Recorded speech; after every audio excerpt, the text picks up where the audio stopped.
kenalin aku dulu. Nama aku Septiastiani, G311180081, mahasiswi jurusan Ilmu Komunikasi Universitas Semarang. Dan sekarang aku udah bersama dengan narasumber aku. Dia adalah kakak tingkat aku di kampus. Namanya? Perkenalkan, nama saya Jusni Nurlaini Wijana. Saya mahasiswi Ilmu Komunikasi semester 6 di Universitas Semarang. Sekarang Mbak Jusni bakal jadi narasumber aku. Jadi kita di sini bakal ngomongin tentang public speaking. Dan sekarang tema yang kita ambil itu good speaking in young generation. Jadi itu pentingnya kita belajar public speaking bagi generasi muda. Karena kan kita tahu sendiri, selama ini kan kita itu bahasanya kayak dijajali berbagai ilmu kayak gitu, dengan dalih tuh biar di masa depan kita, terutama pada prospek kerja, itu bisa bermanfaat ilmu. Misal kita jurusan kayak ilmu hukum kan bakal jadi kayak hakim atau apa gitu. Nah, kalau ilmu public speaking, kira-kira menurut Mbak Jusni prospek kerja yang sesuai itu seperti apa? Kalau menurut saya public speaking itu bukan untuk kerjaan aja ya, tapi itu setiap orang tuh harus punya public speaking karena itu modal. Public speaking itu modal, terus kemampuan, jadi kayak skillnya orang itu di public speakingnya. Kalau public speaking kita jelek, ya mungkin orang mandang kita cara ngomongnya aja jelek. Gimana nanti kalau kerja gitu kan? Nah itu jadi kita harus mempelajari sih, ada ilmunya juga. Iya sih, kayak terbukti juga kayak public speaking tuh nggak cuma buat kayak gitu doang, kayak jam sekarang tuh kerja tuh kayak pakai tenaga orang dalam ya ibaratnya ya, kayak buat ngelobi orang. Kita nggak pandai ngomong, kayak orang itu ya kayak nggak tertarik sama kita gitu loh.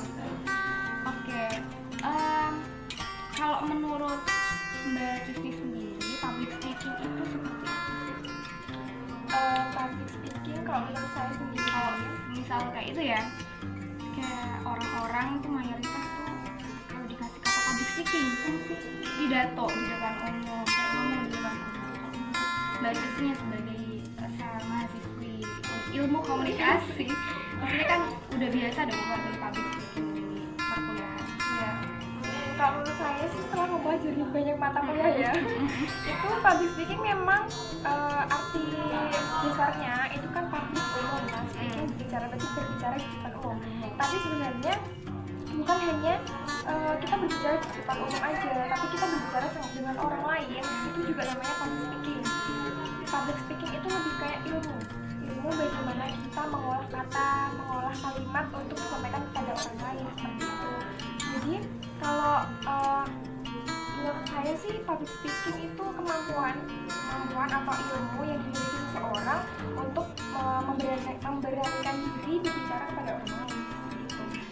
Orang lainnya itu bukan hanya public, tapi kepada orang lain, satu individu ini juga namanya kita public speaking ya kan. Orang lain yang umum atau banyak orang. Ya, apalagi kan Mbak Jusni ini kan di kampus juga ikut kayak organisasi, terus kayak kegiatan-kegiatan gitu kan yang penting banget kan ya, terus menurut Mbak Jusni, public speaking yang baik itu gimana sih di depan umum? Apa kita butuh media, terus apa kita harus paham materi, paham audiensnya? Kalau yang pertama public speaking kita tuh harus pede. Ya, percaya diri itu adalah sama kunci. diri ya.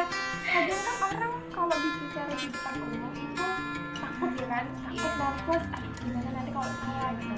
Nah, kita harus munculin itu percaya diri dulu. Kalau kita nggak percaya sama diri sendiri, gimana kita berani ngomong kan? Nah, itu yang pertama, percaya diri. Terus yang kedua, sebenarnya public speaking itu tergantung sama apa yang kita mau kita omongkan. Kalau misalnya tentang pidato, berarti kita harus punya materi. Terus kalau kita mau presentasi, public speaking juga kan, kita harus punya materi. Setiap hari kita ketemu sama presentasi. Iya, minimal apapun jurusannya di kampus ya, public speaking itu public speaking Yang pertama itu minimal kita tuh disuruh presentasi lah gitu. kan di depan Apapun jurusannya, apapun itunya pasti penting gitu public speaking. pertama PD itu sih aku. Terus baru kita cari tahu kata-kata apa yang bisa kita sampaikan tapi kita belibet kayak kita biasa ngomong tapi kan nggak sering kita ucapkan. Terus Jadi kita kayak tiba-tiba agak ngucapin lagi, canggung. jadi kayak takutnya belibet salah kan nanti kita malu gitu kan. Dan cari tahu kata-kata yang lemah gitu. Itu kayak jadi kelemahan bagi kita buat si audiens tuh ntar ngasih pertanyaan kita malah jadi skakmat gitu. Terus menurut Mbak Cus nih ya, hubungan public speaking dengan dunia kerja itu gimana? Penting apa enggak? Sebenarnya penting sih, penting banget. Kalau public speaking itu kan seperti yang aku tadi pertama ngomong itu untuk individu sendiri. Kayak untuk diri kamu ngomong sama orang lain meskipun nggak umum. Aku ngomong sama kamu nih, public speaking aku juga harus baik gitu kan. Kalau aku aja nggak bisa ngomong, gimana kamu paham sama apa yang aku ucapkan? Nah, penting banget buat kita punya public speaking sebagai modal untuk kita kerja di perusahaan atau di lembaga-lembaga seperti itu. Nah, kita misalnya ketemu sama klien, pertama yang kamu ngomongin apa? Salam, greeting kan, sapa kan, itu nanti juga public speaking sih menurut aku.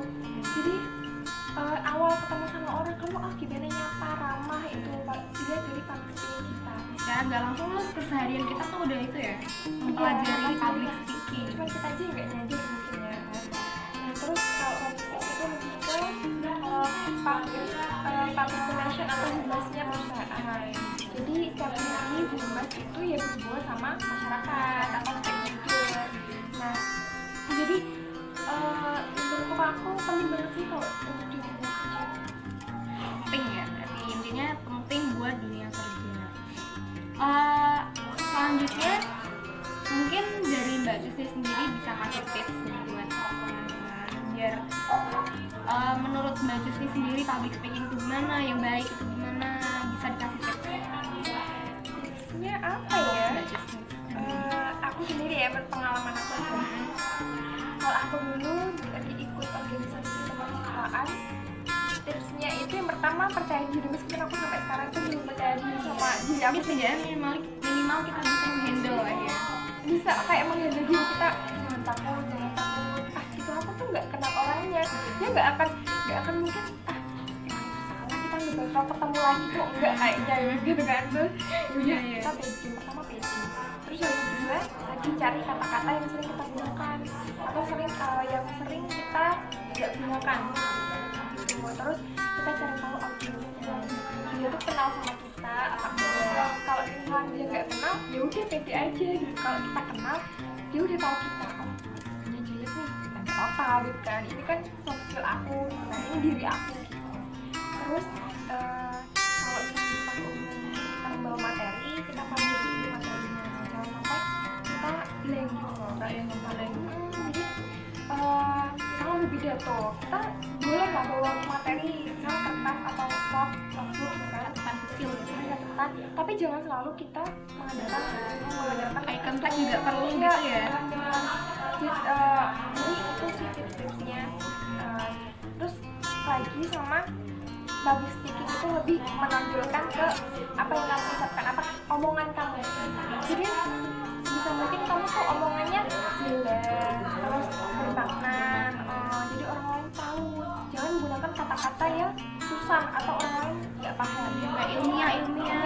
Terus bahasa Inggris yang sangat sulit atau Jadi poin pentingnya juga tuh kita harus tahu audiensnya tuh kayak Siapa? anak-anak atau orang tua gitu ya, biar kita menyesuaikan materinya tuh sesuai gitu. Nggak malah kayak miskomunikasi gitu, kayak anak-anak dikasih pidato tentang lansia gitu kan, nggak paham gitu kan. Berarti intinya itu mengerti audiens, mengerti materi, melihat orang-orang, kayak memandang orang-orang yang sering berbuat kesalahan pas public speaking. Langsung tahu apa aja sih yang kira-kira sering diperbuat public speaking.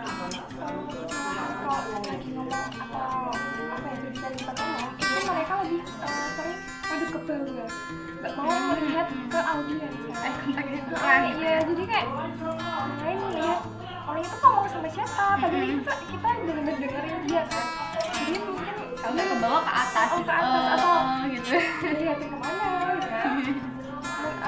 Kalau menurut kalau aku sih lebih kayak fokus sama audiens aku, meskipun emang kita ada pilihan atau ada yang lupa, tapi tuh jangan diperlihatkan, jangan mandek kasih kata-kata apa. Jadi terus yang kedua, kalau di public speaking jangan melulu kita fokus sama satu satu presiden. Jadi misal kalau kita udah apa ya namanya, kita kan bosan kan ya kalau mata cuma materi doang, nah selingin itu sama apa misalkan game atau wis seperti itu, jadi orang lain jadi tertarik sama apa yang kita lakukan. Nah, satu lagi kasih contohnya itu bisa berupa video atau gerakan atau contoh yang lebih simpel dan menarik, jangan sampai kayak contohnya itu kayak berbobot atau berbobot banget kayak orang ini tuh apa, kan orang nggak paham kan. Tapi kalau lebih ke video atau foto atau game atau gerakan apa kan paham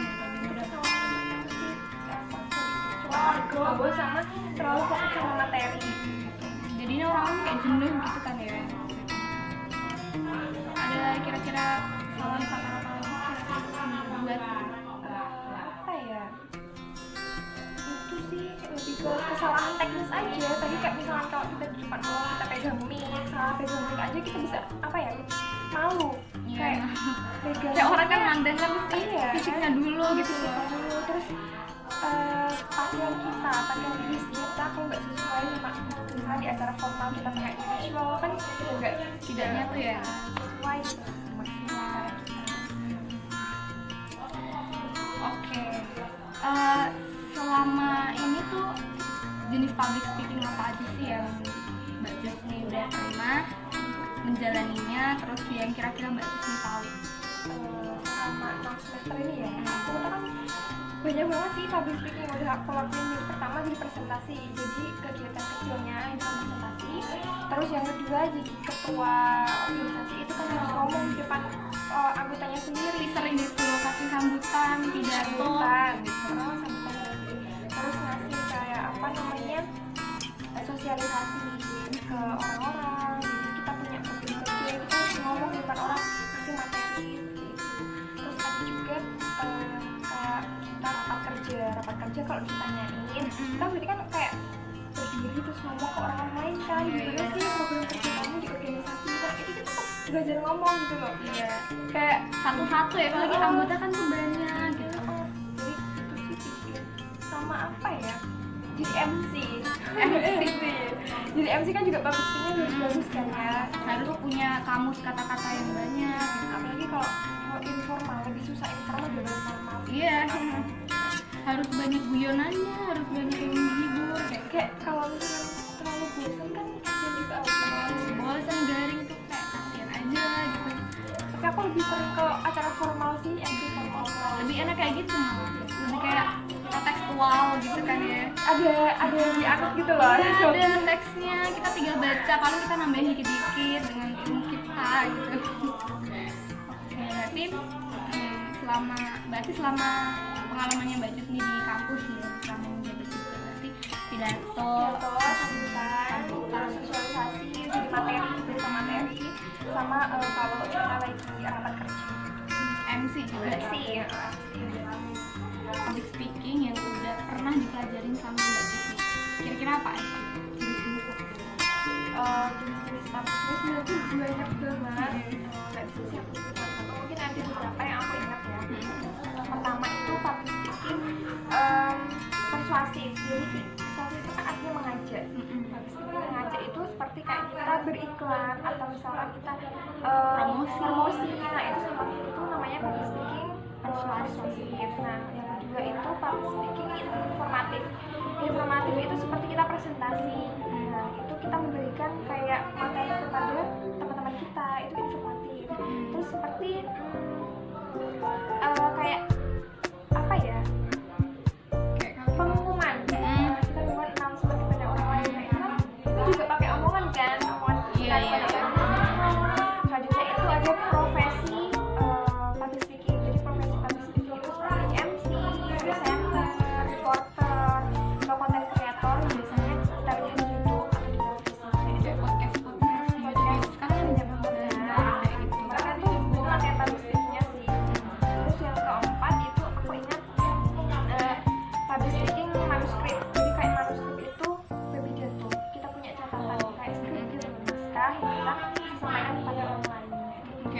poin-poin pentingnya, terus ntar kita sampein ke audiens ya. selanjutnya. Kalau Mbak Cusni mendengarkan kata Meridian, itu yang tercetus di benaknya Mbak Cusni tuh beliau siapa, public speakingnya gimana? Kalau Meridian sih sebenarnya aku suka sih kalau lihat dia di YouTube atau di televisi, public speakingnya tuh bagus. Dia tuh lebih kayak informal, tapi nggak terlalu formal juga sih, kayak informal gitu lah, semi formal gitu. Dia itu kalau berbicara sesuai sama audiensnya. Kalau dia berbicara sama generasi muda, dia menyesuaikan gitu loh. Terus kalau dia berbicara sama halayak yang di atas sama usia lanjut, dia juga menyesuaikan dan juga kata-katanya juga bagus sih. Dia juga motivator juga, sering bikin video yang memberikan kita motivasi, perhatian bahwa diri kita juga itu kayak bermanfaat sama orang lain. Aku suka sih ngikutin dia kalau dia bikin video itu. Kan biasanya kayak di-send ke itu media sosial kan. Iya, ke sosmednya. Mas, itu aplikasinya bagus. Aku suka. Kalau selanjutnya, kalau Mbak Cusni mendengar kata Najwa Shihab, Najwa Shihab, kalau setahuku dia kan sarjana hukum ya. Tapi dia punya public speaking bagus juga. Dia itu termasuk menurutku profesi public speaking. Jadi dia maksudnya kan presenter ya, presenter acara gitu kan. Nah dia itu pintarnya dalam menguasai materi. apalagi perkata-kataannya tuh yang katanya itu langsung persis kan. Kita kayak fokus sama apa yang dia ucapkan gitu. Dia juga apa ya, nggak memikirkan gimana perasaan orang lain dengan kata-katanya. frontal, tapi tuh yang kritik gitu juga ya. Dan aku sukanya dia itu pede sama dirinya sendiri, meskipun dia tahu akan dihujat sama orang atau kata-katanya menyindir atau menyinggung, tapi dia pede-pede aja, dia tuh benar gitu loh. Dan selama ini tuh fine-fine aja gitu ya. Emang udah kayak jadi personal brandingnya dia ya, kayak gitu orangnya ya. Oke, selanjutnya manfaat apa aja sih yang udah didapat sama Mbak Cusni setelah mempelajari public speaking? Selama ini ya, Buat Mbak Cusni sendiri, juga buat teman-teman. Misal kita tuh dengan apa ya, kayak niat banget mempelajari public speaking kan emang bermanfaat banget ya. ya sebenarnya manfaatnya tuh banyak. Untuk aku sendiri, manfaatnya tuh aku lebih percaya diri sama orang-orang. Yang pertama aku takut banget kalau ketemu sama orang-orang banyak kan. Jadi kayak melatih diri aku Latih mental juga gitu kan. Nah, terus selanjutnya melatih kosakata. Jadi kita kalau berbicara sama orang di depan umum tuh kita belajar banyak banget kata-kata yang sering kita nggak gunain gitu kan. Kata-kata formal, kata-kata informal. Jadi kita tahu. Kan sebenarnya kan Pokoknya nggak tahu jadi jadi tahu gitu. Oh, kata-kata ini tuh biasa digunakan untuk public speaking. Kata-kata ini tuh biasa nggak digunakan kayak gitu. Nah, aku bisa tahu sih kata-kata bahasa yang biasa digunakan saat itu. Selanjutnya ada personal branding. Nah, kalau kita punya public speaking bagus, kita tuh bisa dikenal orang gitu. kenal ini si Cusni kayak Nah, iya nih, justru nih kata apa kalau ngomong tuh kayak gini, misalnya dengan logat yang seperti ini atau public speaking-nya tuh seperti ini. Nah, itu kan kayak sebagai ciri-ciri kamu gitu kan, ciri-ciri diri kamu kayak lihat orang public speaking bagus nih. Nah, pantas nih kalau dimasukin ke acara ini misalnya seperti itu. juga bisa itu ya, soal profesi itu ya, Terkenal gitu. kerjaan. Jadi kayak bukan kita yang nyari, tapi kita malah dicari Yang orang dicari. dengan public speaking kita yang bagus gitu. Terus selanjutnya kita secara tidak langsung mempunyai soft skill. Nah, kan? Jadi kalau kita punya apa ya, public speaking bagus, kita punya soft skill, kita bisa manfaatin untuk melamar kerja gitu. Kerja atau kita masuk ke organisasi, kita bisa jadi materi, bisa digunain orang lah. Memanfaatkan orang gitu dengan kemampuan kita. Oke, sekarang udah berakhir sesi wawancaranya, sedikit bahas Cusni. Terima kasih buat waktunya, sukses terus ke depannya. Terus kita sebagai mahasiswi ilmu komunikasi sama-sama senasib, kita Perjuangan juga, ya. Pokoknya intinya mempelajari ilmu public speaking itu penting buat kita semua. Apalagi kita anak ilmu komunikasi ya, kita harus bisa berkomunikasi sama orang Iya. lain, bisa berkomunikasi sama diri kita sendiri juga. Iya, apa jadinya gitu kalau kita mahasiswa ilmu komunikasi tapi Nggak nggak tahu. bisa ngomong gitu. Ngomong juga ya baik dari diri aku sama Mbak Cus ini mesti masih punya kekurangan. Aku pun sendiri aku akuin kalau presentasi tuh suka sering ngeblank, sering nervous gitu, sering kayak gitu tuh sering. Namanya orang itu takut di depan umum tuh manusiawi lah ya, tapi kita pintar lagi kita pintar cara menghandle gitu, menghandle rasa nervous kita. Soalnya kalau udah nervous tuh ngeblank, dia ngeblank gitu. Malah kita jadi malu nanti. Iya, malah jadi kayak bisa kalau presentasi nih ngeblank itu kan mesti kayak jadi suatu kelemahan kita gitu loh, buat ntar kayak audiens tanya, wah ini kayak ngeblanknya lah ini kayak bisa jadi ini nih kayak pertanyaan aku nih di depan kayak gimana gitu. Kayak menimbulkan pertanyaan buat mereka gitu loh. Ya, makanya intinya public speaking itu penting dipelajari buat termasuk buat kita generasi muda. Soalnya kan kalau apa kayak ingat pepatah lah, kayak udah terlanjur tua tuh masih susah gitu. Kalau belajar tuh susah gitu, apalagi kan faktor umur tuh kan pengaruh sebenarnya ya, kayak ingatan juga kan mestinya melemah gitu kan ya. Apalagi generasi muda itu tempatnya kita berekspresi kan, jadi sebisa Tapi mungkin kita mengais iya harus sebanyak mungkin ilmu-ilmu yang pastinya tuh bakalan berguna di masa tua kita. Seperti salah satunya adalah public speaking yang di dunia prospek kerja pun juga dibutuhin gitu loh. Sekarang itu orang kerja itu yang paling banyak dicari tuh yang nggak bisa cuma ngomong. IPK doang ya. IPK tuh bisa dicari, tapi ilmu itu berharga sih. Ilmu tuh nggak bakal hilang. Kalau nilai dicari kertas kan juga bakal hilang gitu kan ya. Intinya penting public speaking di dunia kerja. Itu sih, itu aja sih Mbak Cus. Terima kasih buat waktu